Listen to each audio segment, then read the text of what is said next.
Hi, folks. As you can tell, I have here with me Steve Shives. Say hi, Steve. Hi, Steve. That's what I did when Christy told me to say goodbye. So, The um, classics never die. I know it's just except I don't know. Depending on when you're watching this may actually be appropriate to say goodnight. Of course, we're not done, but you get the idea. At any rate, I am so excited about doing this video because over on his channel, Steve has is it a review? It's a sort of video analysis of the wonderful graphic novel Superman Smashes the Klan. Yeah. Which I have a copy of here. He's got a digital copy of. And he talked about doing this upcoming video. And I was like, I got that book from the library. And so we talked about it. And he said, well, I hope you like it because it's on my all-time best Superman. That's what the video is. And I was like, well, I hope I like it too. And it turned out I did. So I said, well, why don't, we do a discussion and then we can release them at the same time. And so can do both. So, Steve. Yes. Thoughts? Well, I guess I kind of want to ask you your thoughts because this was this book that we're going to talk about, Superman Smashes the Klan. It came out. It was originally published in 2019, so it's relatively recent. Yeah. But of course, it's inspired by a storyline in the 1940s Adventures of Superman radio show called The Clan of the Fiery Cross, which is the name of the hate group that Superman comes up against.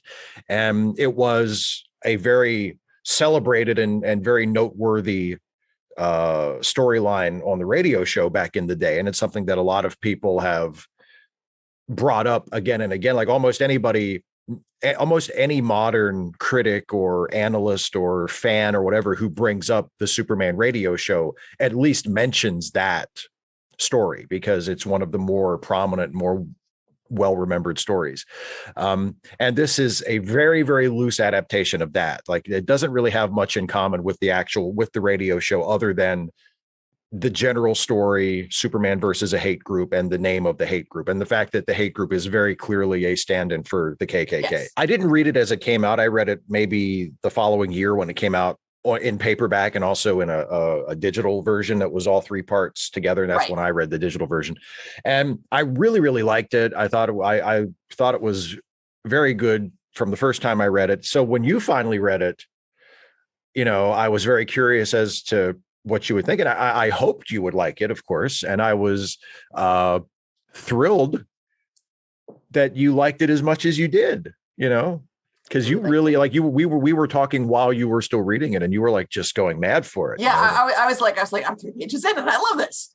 So yeah, well, why don't we start with the beginning, which is Superman fights a I don't know, it's still a Nazi, but like this, it's set in 46. It's set right after World War II. But yeah, but I mean, the guy has a swastika like on his chest. On his chest, so yeah. He's a Nazi. On page 2, we first see Superman, and the artwork, it's just really interesting. And I say this as someone who's pretty familiar with manga and anime.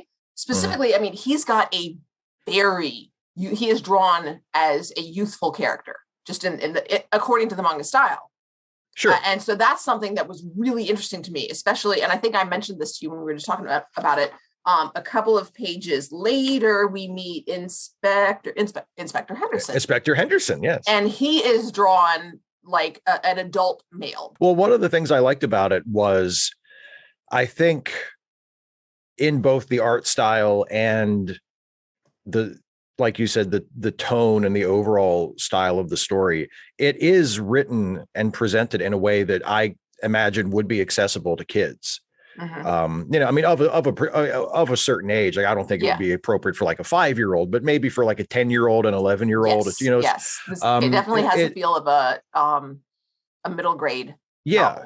It's accessible to kids, and I think that's really great because it's the sort of comic book that I think would be terrific for kids to read. Not only would it be a wonderful introduction to Superman if it was their first Superman comic, but it tells a story with a lot of serious things and some adult things happen in it. I mean, it's got members of a hate group committing acts of terrorism, but it's presented in a way that not in an overly simplistic sense. You get to see different responses to that, and people who aren't necessarily members of the hate group but are like terrorist adjacent, and sort of looking at why how they consider not supporting the terrorist hate group, but I understand where they're coming from, that sort of thing. You can kind of see, and also even the terrorists themselves are not they're not presented as good people, but they are people who some of the other characters and the characters who are adjacent to them point out that they have done good things for the people that they care about in their lives. And I appreciate that, not because we want to say, oh, well, they're not really terrorists or anything like that. Right. But it's important to think of even bad people as people, because when we other people, when we otherize and dehumanize people who do terrible things, it removes the sense of gravitas. It removes the warning for ourselves that we need to look for this in ourselves. You mentioned how young Superman is drawn to look. And I mean, I think part of that is because I do think they wanted the book to be appealing to young readers, but also Superman himself it's a relatively young Superman. I don't think it ever specifies exactly how long he's been Superman at this point in the story, but he's relatively early in his career. And that ties in with the fact that he doesn't fly. Which Lois says it's not like he can fly. Right. He can't fly. That line needs to be in there because it becomes a plot point later on. Right. He can't fly for most of the story. He doesn't fly. He leaps, which is also a neat little tie-in with the actual history of the character, because in the earliest comics, he doesn't fly. He literally leaps. That's why they say he can leap tall buildings in a single bound, because that's what he's supposed to be doing, not flying. He doesn't actually start flying until the radio show and then later the cartoons. Nerd. And actually, I think there was a comic where he flies, but that was an error on the part of the artist. Like, the artist drew him as flying when he wasn't supposed to be able to fly, but they went with it anyway. And then the flight consistently became one of his powers when the animators of the Fleischer Brothers cartoons went to DC and said, it's way easier to just draw him flying instead of drawing him leaping from point to point. Like, can we just have him fly? And they're like, sure, because it's 1941. He's existed for 3 years. It's not like he's an institution at this point. So like, yeah, sure, he can fly. What the hell? And so can you imagine that at the beginning, be like, okay, yeah, we can give them that power. He hasn't been, I mean, when Superman was new and people didn't know really who he was. And think of all the powers that they just sort of gave him for purposes of plot convenience that went on to become definitive, like the heat vision, the cold breath, the X-ray vision, like that. Those were things that, well, how is Superman going to find him? I don't know. Maybe can he look through walls? Maybe he can look through walls. Why not? Okay, sure. And it became part of his thing. So there's that's kind of a cool element too. And also, again, taking it back to characterization, the fact that he can't fly, it's not just that he hasn't figured it out yet. It ties in with this thematically, this insecurity that Superman has that sort of becomes his character arc in the book. But it also ties in thematically because it's about fitting in. Well, that's what I was getting to. Sorry, my bad. Superman sees himself as an other, and he's afraid that if people find out that Superman isn't one of them, that they'll reject him. And so, good reason. Yeah, he's fighting a hate group, that no, but I mean, there are flashbacks to when he was a munchkin. Oh yeah, we see, yeah, and when they progresses, and they did reject him. When like a lynch mob shows up at his house, there's something different about that boy. It's a great story for Superman, and it ties in with the rest of the story so beautifully, and it's a brilliant way of making it not just a story that happens to have Superman in it, but a story that is about Superman, but it's also about the Lees, and it's also about the other care. I mean, it's about the experience of actual immigrants like the Lees, who are Chinese immigrants, but it's also about Superman and his very unique immigrant experience. And there are all those scenes where he sees what he at first thinks are hallucinations of his parents after he's exposed to kryptonite, and his parents appear as aliens. They don't look like he does. They look like they have antenna and they're green and they have like insect eyes. And it's eventually revealed that that is part of his projection and sort of his insecurity about being an alien. He sees his parents as very alien looking. He hovers, and then I too always suspected that I didn't belong. That day I got proof, and it's alien tales. And the alien in there looks like what he ends up imagining his parents and himself to look like. And and the alien is has eyes that are shooting red beams, which he had just done on the previous page.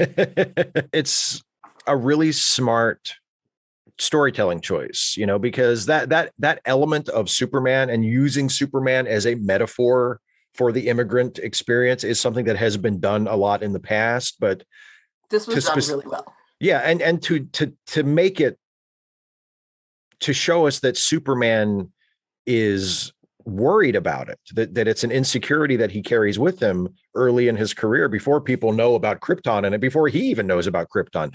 But he just knows he's different, and his parents told him about being found in a rocket ship. Like, he knows he's not from these parts, right? He doesn't know all the details, but he knows he's an alien. And he doesn't want people to find out, and he carries that with him.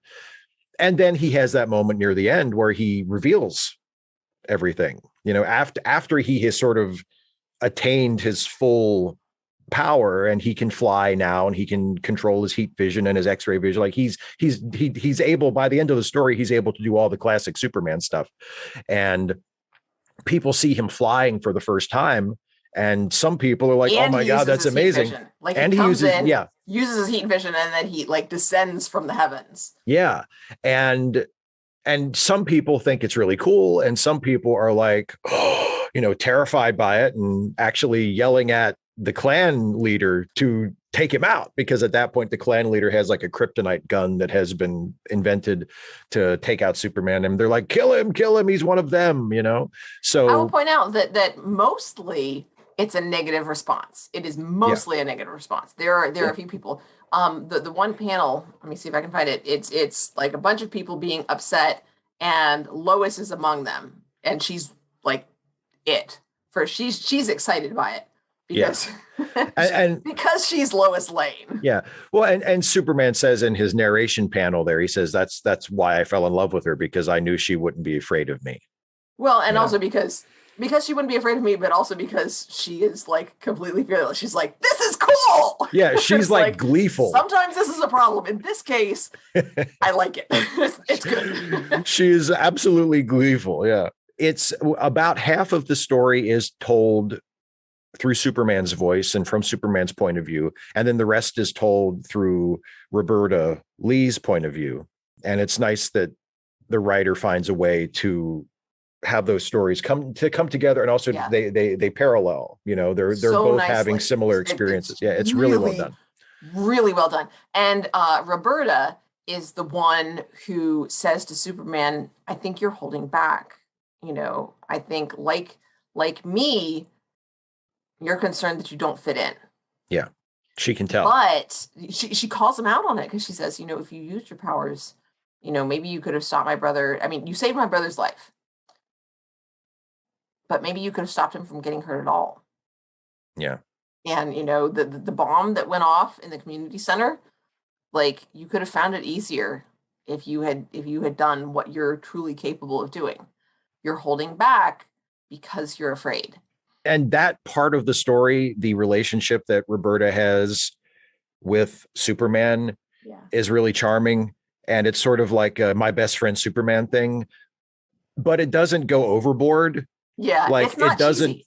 it's not cheesy, and it's not one of those things where it feels like a total like radical rewrite of the character's history, where it's like every important thing about Superman he learned as a result of his friendship from this precious special child. Like, it doesn't come across that way, but she does lead him to important insights about himself. And because of the story, it makes sense that she does that. Like, it doesn't feel like, Yeah, because the other things come together, because again, it's constructed so well. It supports this really, really well. It all kind of comes together nicely. It also keeps the story from feeling like a bait and switch, because, the Lees do play a very large part in the story. It is to a great extent the Lee's story, and specifically the Lee children, and most specifically Roberta's story. And I could easily imagine a story like this being told in a way that it could still be a terrific story, but if somebody bought the comic expecting a Superman comic, and it wound up being about this little Chinese girl who makes friends with Superman, and it's about her and her family, but it's really about her and her family. Like, I mean, again, like, that could still be a great story, but in terms of the marketing, you know what I mean? Like, if someone expects a Superman comic, they might be a little disappointed and not as receptive to it, if that's how it came across. But it doesn't come across that way. It comes across as, no, it's totally a Superman story. Superman's in it a lot, and the stories weave together in such a way that they support each other. And it's Roberta's story, but it's also Superman's story, and it doesn't feel like one is overtaking the other, which is important from which is important from the other side too, because if you want to tell the story of an immigrant family in the 40s, you don't want Superman to hog all the attention, because then it feels like the opposite. It's like, well, it's Superman's story. The balance is really, really good. Yeah. And then all the details that support it. So, for example, the Grand Scorpion, Chuck's uncle, eventually becomes obsessed with the Lees and them moving into town. Yeah, and they get caught, and they get in a fair amount of trouble. And so he approaches Grand Imperial Mogul. There you go. If they hadn't said it, I was going to refer to him as the Negus. Just a little big. I thought you would like that. The Grand Negus of the Ku Klux Klan. And then his talk about how, this race is just, race isn't really important. What's really important essentially is class, money, and power, the power that money brings. You've cost us a lot of money, he says to the guy who's the Grand Scorpion. And he slaps him across the face. Not a backhand, it's a forehand one, but he slaps him across the face. But it's not a punch, it's a slap. So it's, very dismissive. Yeah. And tells him that, you need to stay in line and keep your people in line. That, you're costing us money and that's not okay. Then the Grand Scorpion flips his lid. He goes after him. He says, "You're a miserable traitor to your own kind, Wilson." I don't know that we find out necessarily that he has murdered Wilson, but that's definitely the implication there. So it brings in the issues of class and power, even though they're not central to the story. It still touches on them. And those issues are for a lot of people who don't have a racist bone in their body. Yeah. Yeah. Well, and it's tied into that. And we also see that with Jennings earlier. Like, he's like, "Oh, it must be nice to get this position." And there's just an assumption that, you got it because you're a minority, not because, you're really good at what you do. Of course not. That could never, that couldn't possibly be true. Yeah. Well, there's an exchange between Roberta and that cop relatively early on too. And she goes up to the cop, and the cop is like asleep in his squad car. Yes. And she says, she asks for the cop's help, and the cop totally blows her off. And he says, "Oh, Metropolis is safe, especially for people like you, because the city bends over backwards to bring you here, even though you don't deserve it." And then later on, we find out that he's with the Klan as well. Yeah. Yeah. Big surprise there. Which is significant and is, again, a choice the writer made. Yes. There are cops that are in the Klan. That is significant. That is an important part of it's not a major point in the story, but it's there. It's like, and like, hey, heads up about this. This is also kind of a thing. Also, but also keep in mind, Inspector Jennings is Black. Inspector Henderson. Yes, Jennings is the scientist guy. Man, you're good with this. Well, Inspector. Well, I wanted. I'm glad you brought that up because I wanted to talk about Henderson. I love Henderson because Henderson is a reference to the Adventures of Superman TV series. I said earlier, nerd. The Adventures of the George Reeves Adventures of Superman TV series is one of my favorite versions of Superman, and Inspector Henderson he's like the cop in the show. He's the cop that Clark and Lois know, and he gets involved in their adventures and stuff. And in the show, Henderson is white. And Henderson has been imported into the comics a couple of times too, and he's always portrayed as white. I think this is the first time that a comic or anything really has brought in the character of Henderson and made him anything other than white.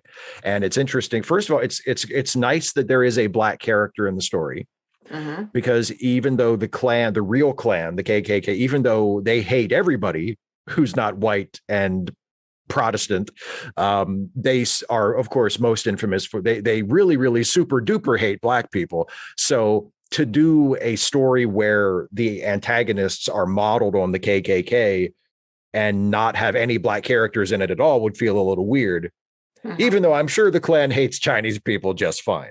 But that's not what they're known for. So having Henderson be there and having him be Black is significant. And also you mentioned the issue of class and power. There's a scene where one of the Klansmen, where he encounters Henderson and he says, "You don't know how much it's killed me to see you strutting around with that badge on your chest all these years." Like, it's the idea of not just a Black man, but a Black man who has attained a position of power and authority. Yeah, that really, really grates on the Klansmen. But also we see that Mr. Lee is dismissive of Henderson. And that's significant as well. And some of it, again, is about, there's some colorism there, as in, I don't want to be associated with the people who, are receiving of even more racism. I want to align myself with the people who have power based on race. And so we see that from a character who is, again, portrayed as a good person, a sympathetic character.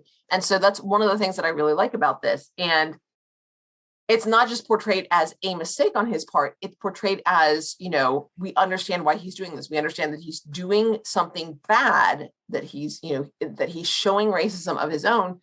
But it doesn't make us think of him as irredeemable. And we can see why it's happening, and we're like, no, please, no. And and he does change and realize that that perspective is wrong, and does his best to go forward from that. The one quibble I had was there was something from Perry in contrast, felt a little bit like one of the good ones. It's when Perry and Lois and Inspector Henderson are kidnapped. They actually take Henderson's badge. And Perry's the one who says that badge isn't what makes him a police officer. Technically, I mean, it's not what makes him, but is the symbol of, it's what's given to him because, he's an officer. And Perry comes over and says, "Inspector, I found this on the ground. Got pretty banged up. I worked so hard for this. The department will replace it for you. Yeah, but that could take weeks. It's just a badge, Inspector. It's not what makes you a police officer." It's like, it's Perry gets the chance to show he's one of the good, he's an ally. But what I like is that Perry doesn't get the last word in. Henderson does. And what he says is, unfortunately, not everyone in Metropolis sees it that way. I like that it doesn't end with, Perry being, encouraging and white savoring the day. It ends with Henderson's acknowledgement of the reality of the situation. You know what one of my favorite parts of the story was? Roberta Barfin? That was nice. That was cute. No, and I mean, I can't tell you how thrilled I am to hear that you loved this story so much. Uh-oh. Because this story, Dana, has so much baseball in it. There's so much baseball in this story. There's a lot of setup of baseball, but they don't actually the playing of baseball. Fortunately, that's my favorite part. There's a lot of setup of baseball. They don't actually play like at all. And you know what else? Somebody gets winged in the arm. That's true. And it sucks. Yeah. Let me tell you. As it does. Yes, indeed. There is a lot of baseball, but I know why they made that choice, and it's okay. Please. It's because baseball allows you to see the characters' faces. With football, the helmets would obscure that. And knowing which character is saying what becomes very important. Well, and also a big theme in the story is that it's old-fashioned. These immigrants trying to assimilate, right? And sometimes that goes right and sometimes that goes wrong. You know what I mean? Sometimes it leads to good things and sometimes it leads to bad things. Like you're talking about like Roberta's father, being preoccupied with, we have to be Americans, we have to speak English. And, he kind of fusses at his wife, like, don't speak Chinese, speak English, and like you said, it's to the point where he, kind of brushes off Henderson and doesn't like Henderson because he's like, no, we can't be on his side. Yeah, we have to be on the side of the white people because they're the ones that we want to be accepted by, right? So we see how it kind of can lead you in a bad direction. But if you're going to tell a story about immigrants trying to Americanize themselves, fit in, you have to have baseball because baseball is the great American game.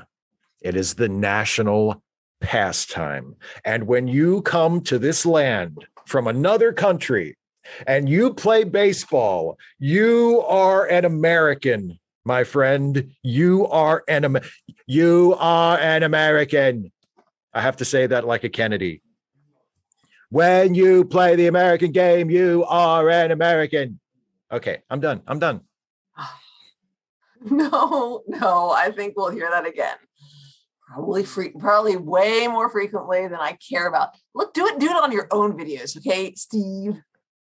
Take me out to the ball game. I like how it brings things to a conclusion because the theme that becomes very important with Superman's story is accepting yourself and being proud of yourself and not feeling like you have to hide parts of who you are in order to live in society, and Superman realizes that and tells everybody about Krypton and tells everybody that he's, and gives the interview to Lois and it's printed in the papers. And I like his whole story is out there now, except his secret identity. And Roberta embraces her full self at the end because it's implied that she will, from that point on, be going by her Chinese name. Because she's been called Roberta for the entire story, but her actual Chinese name is it Lan Xin? Lan Xin, yeah. And because Lois gives her a pen as like a gift, and it's an engraved pen with her initials, and Roberta brings it back and she says, look, this is too nice of a gift. You can't give me this. And anyway, it's engraved with your initials, so it's not right that I should have it. And Lois says, but I happen to know that it is my job to know things.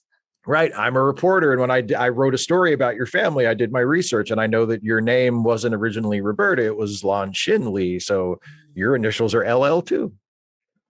Like Lois. So, yeah. And so she becomes I like a that. cub reporter at the Planet. So, Steve. Yes. Superman Smashes the Klan. Final thoughts?